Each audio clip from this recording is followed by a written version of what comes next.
What is good, my peoples? This is your Cosmic Homegirl, and I'm doing a weekly forecast for all of us, for everybody, for the week that begins February 7th, 2021, and ends February 14th of 2021. So happy Valentine! Oh my gosh. Only if if you've been following me for a while, you guys know that I clown so hard on people saying Valentine with an M, like Valentine's Day. People really pronounce it like that. And I'm sorry, I'm a sixth houser. We're like Virgos. We be correcting people's grammar, like how they pronounce things and how things are spelled, and we just clown on that all day. So yeah, if I say happy Valentine's Day or anything to do with Valentine, please do not think that I'm a dumbass, and I really think that's really what the word is. I know it's Valentine, but I'm just a clown, all right? So anyway, you guys, what's good? I hope everybody is having a good Super Bowl Sunday. If any of you guys participate in any of that foosball stuff, but before I get started on the weekly forecast, don't forget that I do have horoscopes for your sign on my website, indigomoon.astrology.com. You can find a link below, or I'll put in the little I button up here.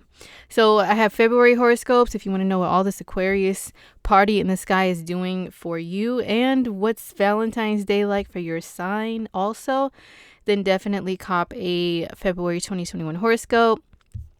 And don't forget, I do have the yearly horoscopes for your sign too, to tell you about every transit this year that's super important, whether it's the eclipses, the north and south nodes, Saturn, Jupiter, the motherfucking Mars, where Mars is at this year, all year long, where Venus is at this year, what they do for you, the best times to manifest love, the best times to manifest money and career stuff. So most definitely check these out. These are available to order as well. Okay. Yo, and you guys don't want to miss out on the workshop that I'm doing with my astro bestie, Apollonia. We are partnering up to give you guys a cosmic dating guide to dating in the new age, dating in this new era. So we're going to break it all down astrologically, learn how to check out your crush, your boo, your babe, whoever your love interest, their astrological chart to see who or what is their type, and do you match up with that, and just some basics with synastry, meaning compatibility in astrology between two people. We will teach you guys clever ways to get their birth time from them, so you can pull up that full chart and see what is their potential for relationships. Are they an F boy or an F girl? Okay, we'll talk about that. And we also talk about transits, planetary transits, meaning times of the year where your partner, you probably have to keep a closer eye on them. All right, because maybe they might be acting a little funny, trying to step out. So we said creeping transits, transits to where they may try to do some F boy or F girl activities, and you don't want to be fooled, right? And also, we will give you an interactive workbook to fill out as well. So if you go ahead and purchase a seat, I will give you the link to do that below. You will be able to participate live and ask a couple of questions. So 2 questions and get a workbook. Okay, the replay will be available as well, but you won't get the workbook or the questions. So that's the benefit of joining us live. So join us live on February 12th, 2021. And I will post the times of it on my Instagram as well, and as my YouTube community page. So Cosmic Guide to Dating in 2021. Check it out this Friday, February 12th. You don't want to miss it. All right, so let's get started. What's going on this week? Well, we do have the 7th, the moon enters Capricorn. And, at first the moon was in party Sagittarius for, the beginning of over here in the States, Super Bowl Sunday. But then it switched into Capricorn, which is not really, the biggest party energy. It's more about like looking at your week and organizing things and, getting your life together. It's being more serious. I always say this, the days that the moon is in Sag, it's like, woohoo, you party, you throw money around, you spend it like nothing. And then when the moon switches into Capricorn, it's like, oh shit, Did I really spend that much? You look at your bank account and you cringe, like, oh, dang, like, what was I doing? I was just doing whatever, doing the most, doing too much. So yeah, that's kind of the theme and the energy when the moon switches into Capricorn. A little more serious, you know what I'm saying? But so yeah, the moon is in Capricorn for a couple of days from the 7th until the 9th. We have several things to get to, you guys, so I'm not going to really dwell on the moon transits too much, but just know that the cat moon, it does bring a little bit more serious vibe. It joins Pluto in Capricorn, and it also joins fellow Earth planets Uranus and Mars in Taurus. Okay. All right. So on the 8th, this is when Mercury is retrograde conjoined to the sun, and this is going to be it's already building up, but it's going to be exact on Monday the 8th, to where Mercury is retrograde and it conjoins the sun like at the same degree. Okay.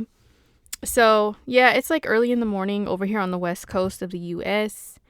Okay. So that's when it's going to be exact, but the energy, it's trickling in like on the 7th on Sunday, and then on Monday it's exact, and then it still kind of lingers for a little bit. So this is some real deal remember the time energy. All right, because Mercury retrograde in itself, it is about reminiscing and going back over things and reconnecting with people, reconnecting with the past in some sort of way, whether that's people or things that you used to do or whatever, you know what I'm saying? So when it conjoins to the sun, this energy is even more amplified. And the way that, you know, the energy that's beaming out here to us like the strongest is via the sun.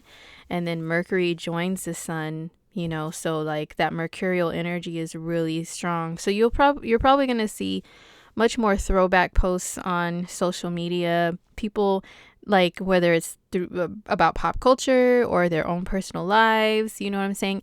And also Mercury retrograde is a time to where you will encounter old friends or, you know, whatever, people from your past.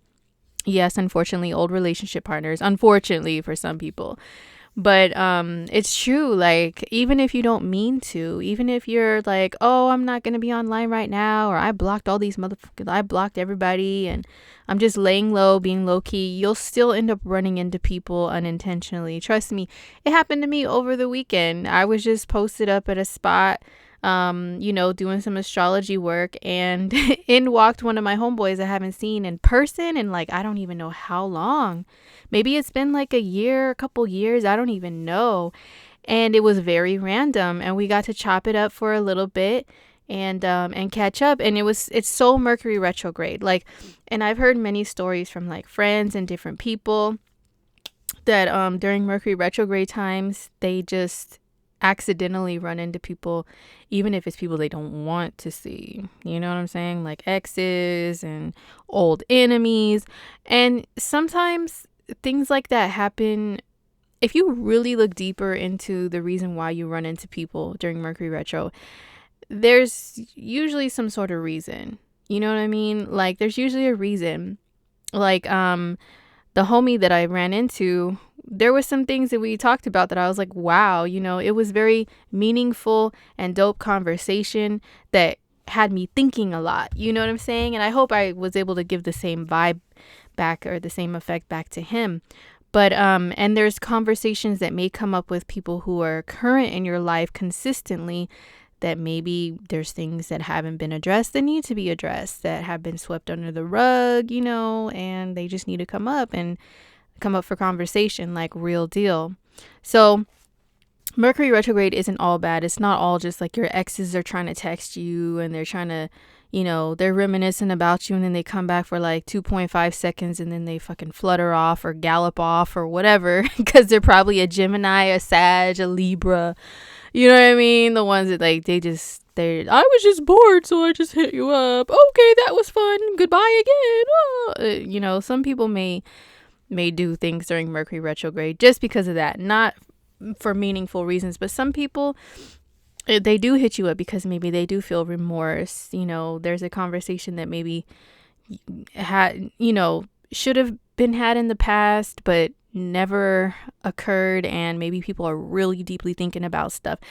it depends on where Mercury is at in your chart. And of course, you know, shameless plug, if you order a monthly horoscope for February for your sign, I can tell you where Mercury is retrograde at and what it's doing for you, like what house it's in. And if you're one of the signs that has it in the more sensitive areas or in the more like flighty area to where you just won't really give a shit. If you reconnect with somebody, it could be for a hot second and then boom, you guys just whatever, go your separate ways again or what, you know? But the sun is conjoined to Mercury retrograde. So a lot of old things and peoples are coming back up from the past, okay? All right, so on the 9th, this is when the moon goes into Aquarius. It's like more later in the day. The moon will conjoin to Pluto like early on the 9th, and that can, you know, make people a little more paranoid and stuff. So just be aware of that. It can make people just like their minds will go really deep into places that could be kind of dark. You can be more curious about taboo topics, or you can be researching and investigating information and stuff like that with this energy. But later in the day, the moon keeps moving. She moves along, and then she goes into Aquarius. Looks like it's the nighttime here in the US that she goes into Aquarius, but you know, maybe the 10th if you're in other places in the world. And so moon in Aquarius. So we are working on this new moon that's coming up. The new moon in Aquarius is going to be on the 11th, but the moon enters Aquarius on the 9th. And as soon as she does, she encounters Saturn. She encounters Uranian energy. Okay, like Venus, poor little Venus, she's already caught up in the mix with like Saturn, Jupiter, Uranus.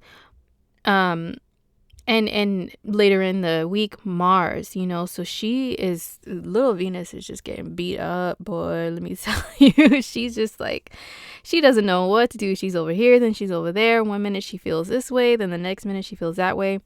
But let's, you know, I'll talk about that more in a second. But yeah, the moon goes into Aquarius, so our moods are more Aquarian. And yeah, you know, you'll see your interactions with people, whether in person or online or whatever, personal or, you know, just acquaintances or whatever.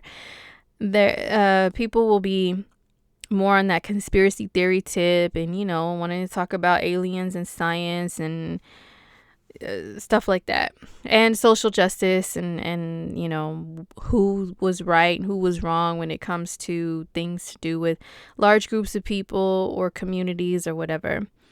It's also days where you're more rebellious with your looks and with what you want to do. It's very whatever, I do what I want.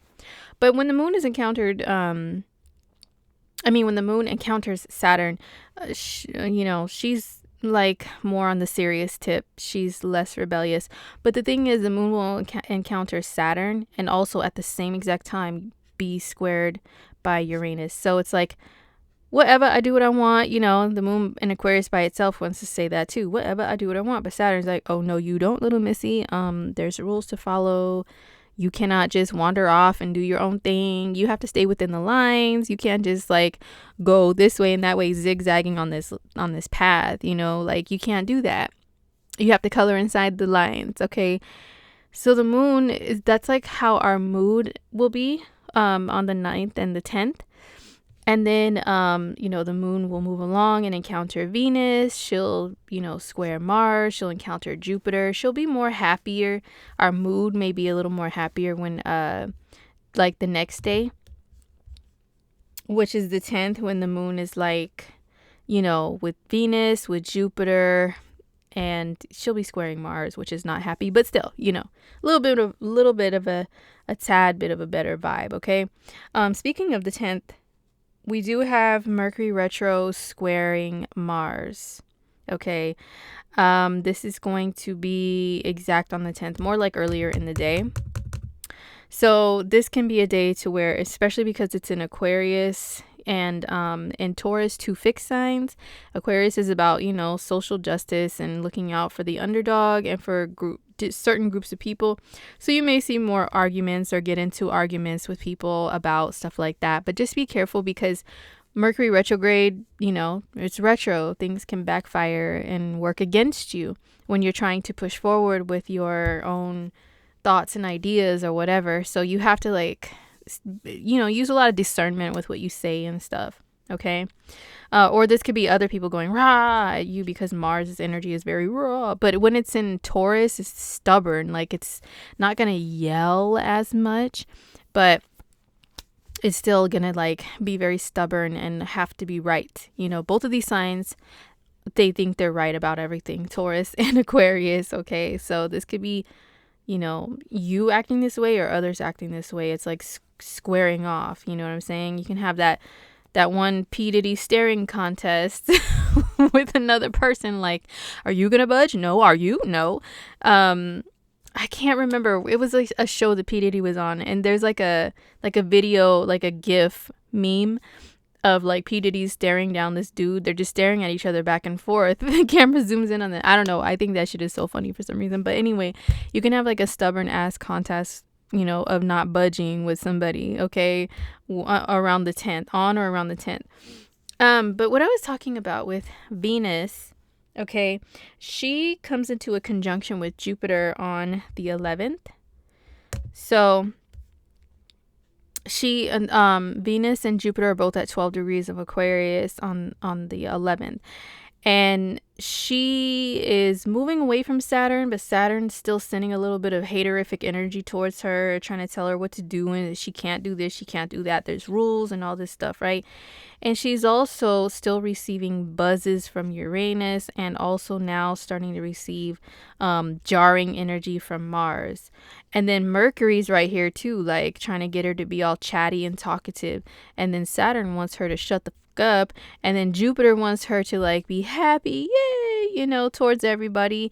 And then Uranus wants her to say middle finger up, middle finger in the sky to the whole world. I'm gonna do what I want and I'm gonna be single and free and over here by myself just chilling. And then so it's like, oh my god, if you are a Venus ruled person, meaning you have your sun, your moon, or your rising sign in the signs of Libra or Taurus, you probably are feeling all over the motherfucking place right now.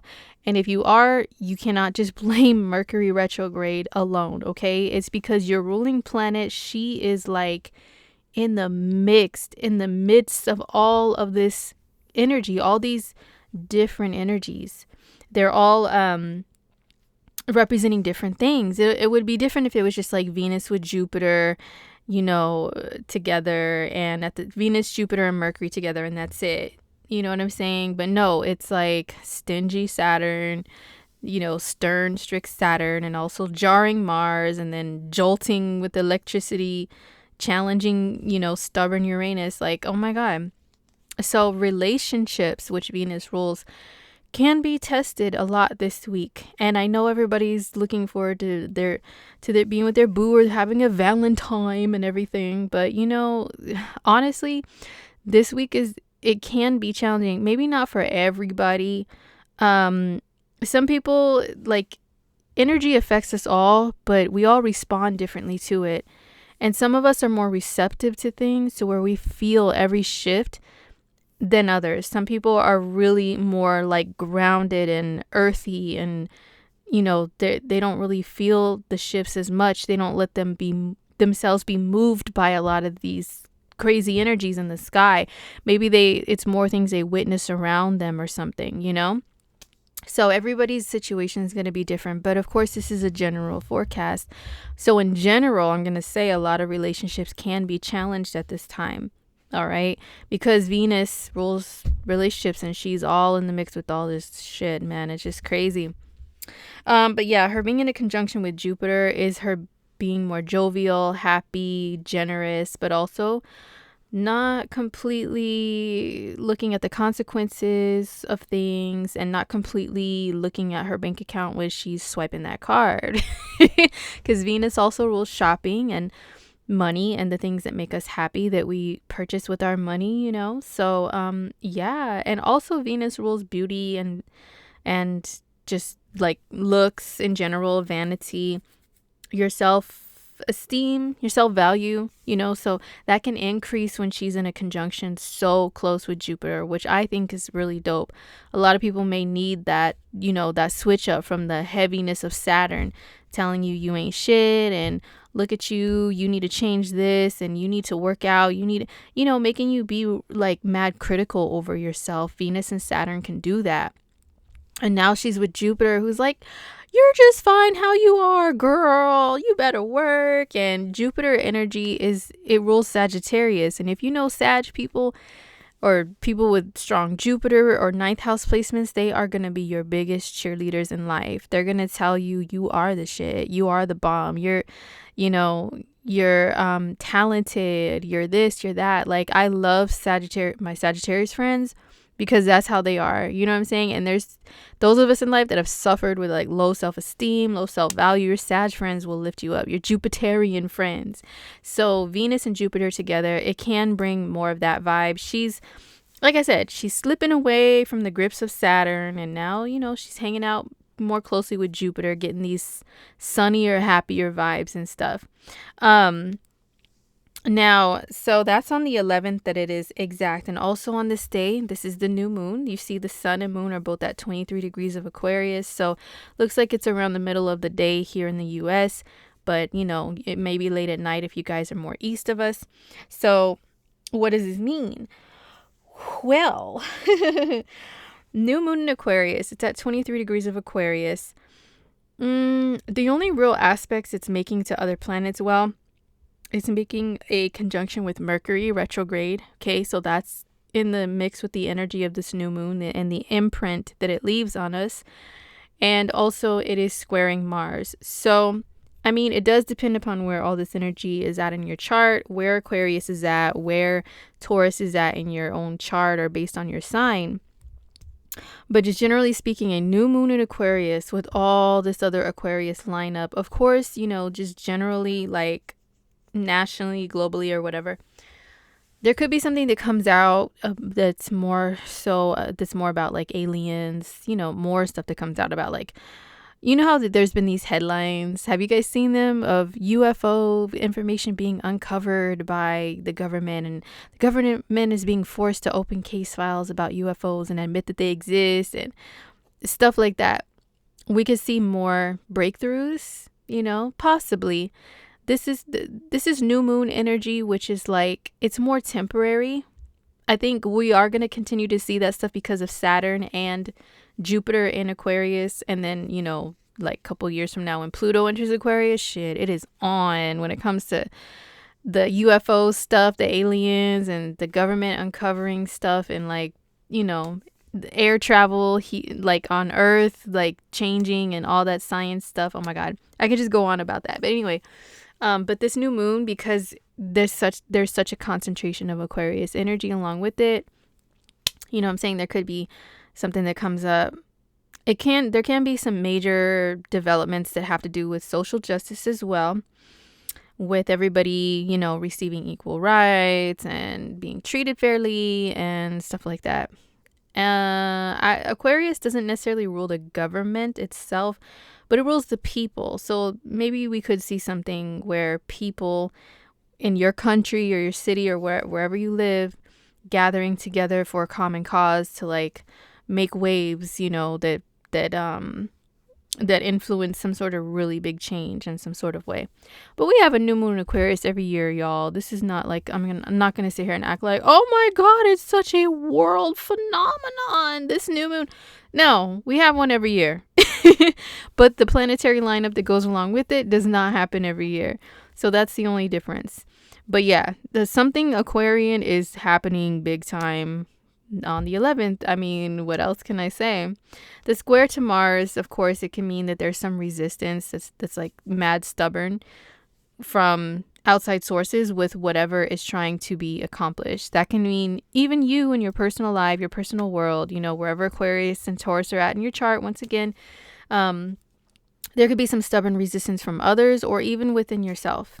Maybe the Aquarius energy is like, come on, change. Let's change. Let's do this. Let's move ahead. Let's, shift into the future and stop dwelling in the past. And Mars in Taurus is like, no, with its arms folded. No, we want to stay in the past because it's comfortable. Leave me alone. So yeah, this could be an inner or outer battle with this new moon.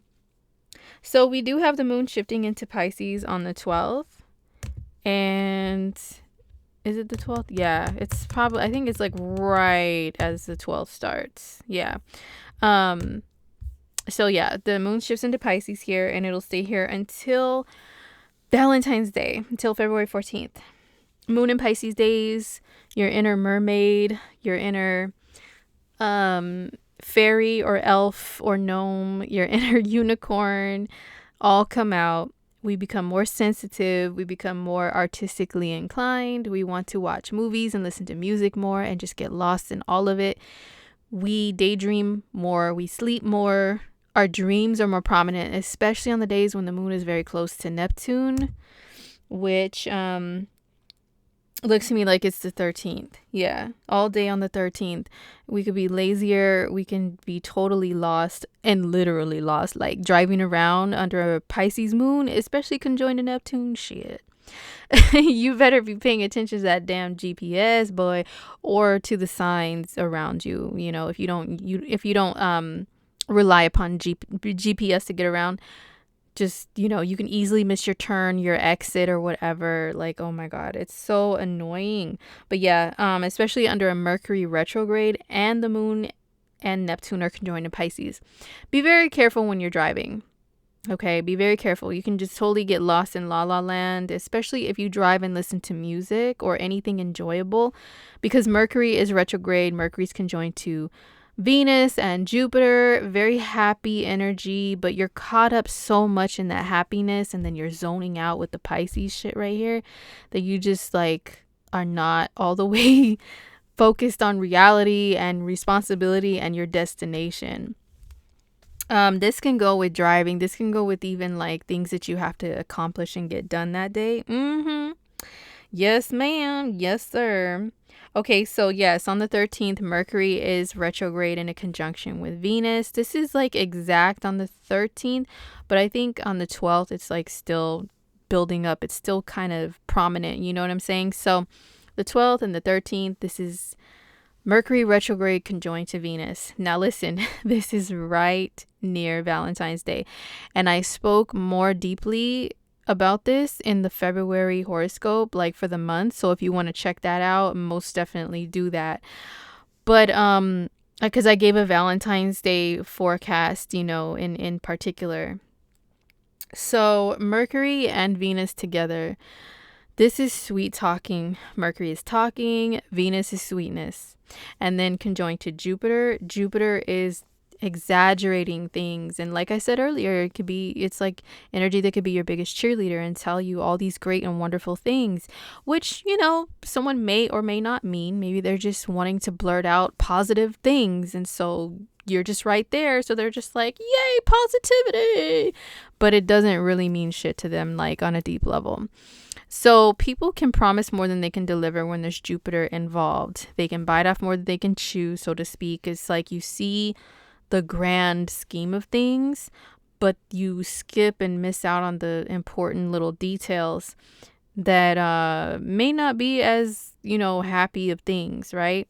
So with this being said, I give this warning. I hope you guys don't think I'm a party pooper or a Debbie Downer or a negative Nancy, but I keep it all the way real around these parts, whether it's about the good or the bad.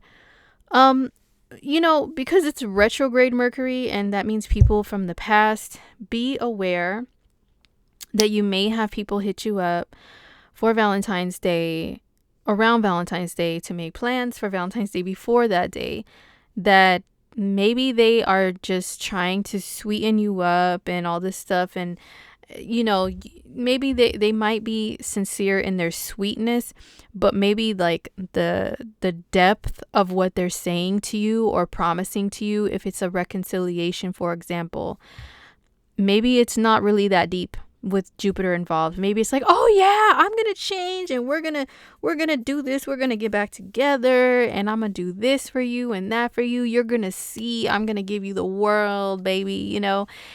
But they're probably just saying that in the moment, and then once Mercury, surpasses Jupiter, gets, closer to Saturn. And then once it goes direct also, which is on the 20th, it's a week from then, like on the 20th and up until the middle of March.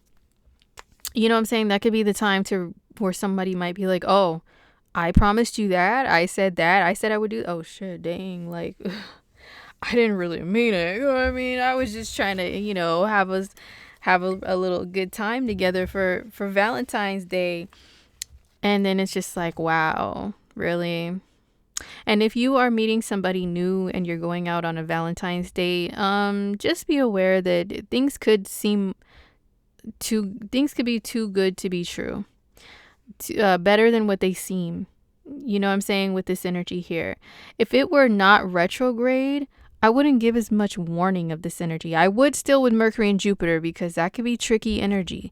That could be somebody still like blowing themselves up to be better than they really are, talking about their lives, and they're just kind of exaggerating things or promising you stuff, and it's just like, really, like, that sounds unreal. You're gonna do what for me? You're gonna buy me what? Like, we just met? Or Ninja, you're broke, I know you. So what are you talking about? Yeah, it'll still be that, but it's retrograde, so it's really like, oh, just use discernment, have a bit of caution, and just try to see through the bullshit. You know what I'm saying? Especially if you're linking up with somebody over the weekend for Valentine's Day, and they're not like a consistent, steady boo that you have and that you have had for a long time, that you'll know if they're lying or not. If it's somebody kind of it's a little shaky, or it's too new or something, just really be careful this weekend with believing everything they say and like getting too lost in all the fluff of it all, okay? Because yeah. So anyway, that's what I have to say about that. But yeah, Mercury retro conjoined to Venus. People really talking sweet over the weekend. Maybe it can be someone coming back to say kind words. I miss you. Let's get together, blah, blah, blah, blah. All right. So then we have on the 14th, the moon is in Pisces through, and the 14th is a Sunday. So I'm assuming a lot of people will be doing Valentine's shit like on the weekend, like the 12th, the 13th, the 4th, and maybe on the 14th. But at least for part of Valentine's Day, we have the moon with in Pisces with Neptune. This could be very, if somebody's not bullshitting you, this is a really good energy. This is really bomb energy. Like, you guys may be reminiscing about old times or great older memories or something with the Mercury retro, with Venus and Jupiter, and then moon and Neptune together in Pisces is like just getting lost together in your own little world. It's very romantic energy. So that's pretty cool. But yeah, Mercury retro will be conjoined to Jupiter. So yeah, it's more of that like big talking a big game, hyping each other up, which, like I said, it could be dope. But if you don't know that, Ninja, or you know them to be a kind of a shady shyster sometimes, just give them the side eye a little bit. Okay. All right. So yeah, Valentine's Day, moon is in Pisces really early in the morning. Excuse me. And then once once the day progresses, the moon is in Aries. So that is more passionate energy, more fiery, more go-getter, more like, hey, let's do this. Let's be random. Let's go here. Let's go there. I just feel like doing this in the moment. Who cares about the next moment after? Let's just do this. Like, it's that type of a vibe.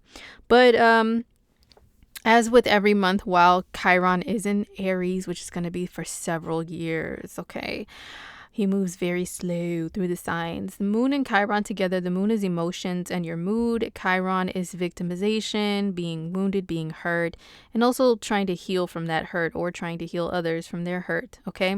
So the moon and Chiron together, it can have people thinking about, times that someone has hurt them and get emotional about that. If that is the case, I mean, with this energy up here, this reminiscing Mercury retro with these sweet, loving energy and positive, trying to be positive type of an energy, this can be like, hopefully maybe people apologizing for stuff they did in the past to try to heal situations. Hopefully that's what it is. Hopefully it's nobody getting their feelings hurt on that day or anything like that. But also, you know, the moon and Chiron together pretty much the whole day on Valentine's Day. If you guys don't have anybody, this energy can kind of get to you to where you feel like, oh, nobody wants me and I don't have a boo and everybody else does. And you think back to people that hurt you in the past. Like that energy it can play out that way. Some people are like that anyway, no matter what moon phase is on Valentine's Day. But this moon phase can bring it out of you. But just remember, all astrology aside, it's one day, you guys, one day. And for a lot of people, it's not a day that really means something personal. Like, unless you and a particular person that you are interested in or love or whatever, like got together on that day, met on that day, it's like a milestone day for you guys, or you started, you know, the first day we said I love you, our first kiss, unless it's something significant like that, like, okay, I can understand that. But if it's just a made up holiday that everybody is just using, you know what I'm saying, for whatever, like, come on now, dog. Come on, man. There's 365 days in a year where you can be booed up with somebody, or you can tell someone you love them, or you can buy them flowers or chocolate, or you can dress up and wear red and look cute, or come on now. There's so much time for that. It's just that I think it's because everybody looks around them and they see everyone else, and there's just, and it gets them in their feelings. Just stay off social media that day. If you don't have nobody and you know you're going to be bummed out, just stay off social media and, I don't know, keep to yourself. Like, go within, do some things to work on yourself, work out. Moon and Aries days are really bomb for working out and focusing on the self. Aries rules the self. Do a lot of self-care. You know, take a little extra time that day to do like face masks, body scrubs. I'm pretty sure the salons and all that shit is going to be so busy this weekend though. Or I would say go to the salon. And plus a lot of shit is closed due to the Rona or lockdowns or whatever. But there's a lot of like at home DIY stuff on YouTube, especially now with Uranus and Taurus. It's all about self-care and you know, products and creating your own this and your own that and doing this for yourself and that for yourself. That's Taurus energy all day. Uranus is in that sign. There's Uranus rules social media. I'm sure you could find it on YouTube, on TikTok or whatever. Lots of self-care things. Just go within, focus on the self. That's what Aries energy wants you to do too. Anyways, okay? So don't get too caught up in that day, you guys. All right. So that's it for this weekly forecast. I really hope everybody has a dope week. I hope you have an awesome Super Bowl Sunday if you celebrate, and just be safe out there, and hope you have a good Valentine's Day if you celebrate that, and, you know, have your little Valentine. All right. And don't forget to sign up for my class that I have on February 12th with my homegirl, my astro bestie, Apollonia, the astrology lady. If you guys have seen any of my videos here on YouTube where we link up together and we have a live stream, that's what our conversations are like every single day. Anyway, we speak in the language of astrology, and we love to teach people in that way too. We're just a couple of your homegirls chatting about astrology. That's our method of teaching. But we have that workshop that's on dating in 2021, dating in this new age, and astrologically you know, just breaking it down astrologically. And we're going to tell you guys what to look for in your person of interest chart. If you want to know certain things, you want to know if they're an F boy or an F girl, you want to know their love style, their needs from another person, who and what they're really truly attracted to, and do you meet that? And oh my God, there's so much that we're going to cover about dating and astrology. You guys don't want to miss out. So if you want to check it out, I will leave the link below to where you can go and sign up for it. If you join us live, you will get 2 questions answered. And there's also the replay available after the 12th too. So yes, go peep that. And I hope you guys have a good week. Don't forget to follow me on Instagrams at Cosmic Homegirl. And I'll see you guys in the next one. All right, peace.